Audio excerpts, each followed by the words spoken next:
When in the shutdown gear, long press the OK key to enter the setting mode. Press the OK key to enter the fast parameter setting. Press the direction key to select the timer setting. Press the OK key to enter. The current cursor is displayed at the starting idle running time. Press the OK key to enter the modification state.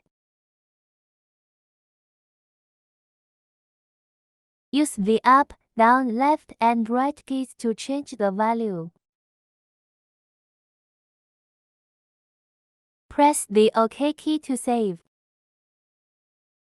Then press the direction key to select the shutdown idle time. Press the OK key to enter the modification state. Use the up, down, left, and right keys to change the value.